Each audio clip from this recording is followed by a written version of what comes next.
നെഹമ്യ അധ്യായം 4. മതിൽ പണിക്ക് തടസ്സം. ഞങ്ങൾ മതിൽ നിർമ്മിക്കുന്നുവെന്ന് കേട്ട് സൻബല്ലാത്ത് ക്രുദ്ധനായി. അവൻ ഞങ്ങളെ പരിഹസിച്ചു. അവൻ ചാർച്ചക്കാരുടെയും സമരിയ സൈന്യത്തിൻ്റെയും മുമ്പാകെ യഹൂദരെ പരിഹസിച്ചു പറഞ്ഞു, ദുർബലന്മാരായ ഈ യഹൂദർ എന്താണ് ചെയ്യുന്നത്? അവർ എല്ലാം പുനരുദ്ധരിക്കുകയും ബലിയർപ്പിക്കുകയും ഒറ്റ ദിവസം കൊണ്ട് പണി തീർക്കുകയും ചെയ്യാമെന്ന് വ്യാമോഹിക്കുന്നു. കത്തി നശിച്ച അവശിഷ്ടങ്ങളിൽ നിന്ന് പണിയാൻ കല്ല് വീണ്ടെടുക്കാൻ കഴിയുമോ? അവൻ്റെ സമീപത്തു നിന്ന അമ്മോന്യനായ തോബിയ പറഞ്ഞു, ശരിയാണ്, അവരെന്താണ് ഈ പണിയുന്നത്?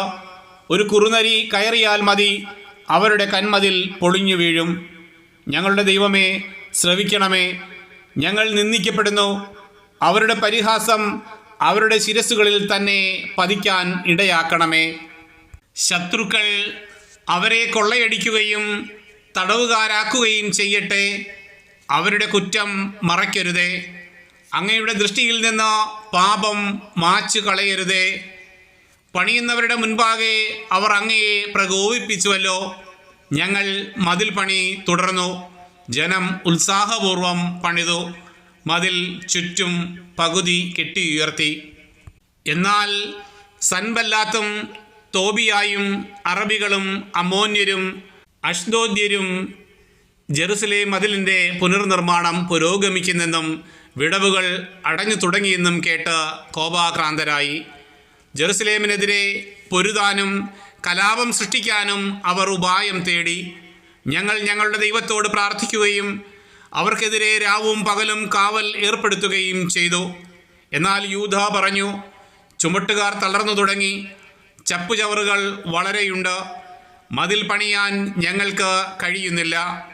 ശത്രുക്കൾ പറഞ്ഞു, നാം അവരുടെ ഇടയിൽ കടന്ന് അവരെ കൊല്ലുകയും പണി തടയുകയും ചെയ്യുന്നതുവരെ അവർ അറിയുകയോ കാണുകയോ ചെയ്യരുത്.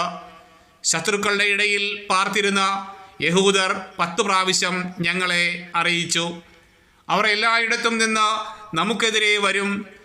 അതിനാൽ ഞാൻ ജനത്തെ കുടുംബക്രമത്തിൽ വാൾ, കുന്തം, വില്ല് എന്നിവയുമായി മതിലിന് പുറകിൽ തുറസായ സ്ഥലത്ത് മതിലിന് പൊക്കം പോരാത്തിടത്ത് അണിനിരത്തി.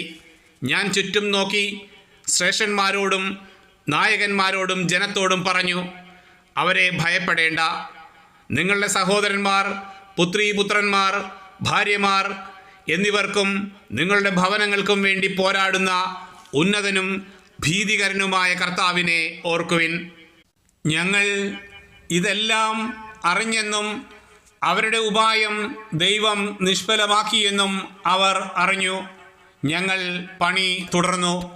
അന്നു മുതൽ എൻ്റെ സേവകരിൽ പകുതി പേർ പണിയിലേർപ്പെടുകയും പകുതി പേർ കുന്തം, പരിച, വില്ല്, പടച്ചട്ട എന്നിവയുമായി കാവൽ നിൽക്കുകയും ചെയ്തു.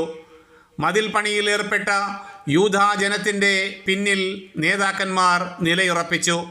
ചുമട്ടുകാർ ഒരു കൈയിൽ ഭാരവും മറുകൈയിൽ ആയുധവും വഹിച്ചു. പണിയിലേർപ്പെട്ടവർ അരയിൽ വാൾ ധരിച്ചിരുന്നു. കാഹളക്കാർ എൻ്റെ സമീപം നിന്നു.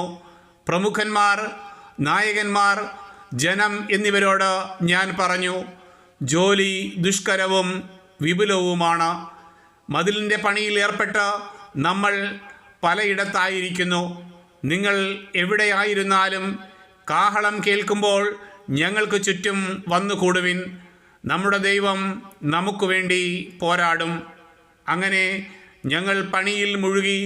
പകുതി പേർ പ്രഭാതം മുതൽ നക്ഷത്രങ്ങൾ തെളിയുന്നതുവരെ കുന്തം വഹിച്ചു നിന്നു.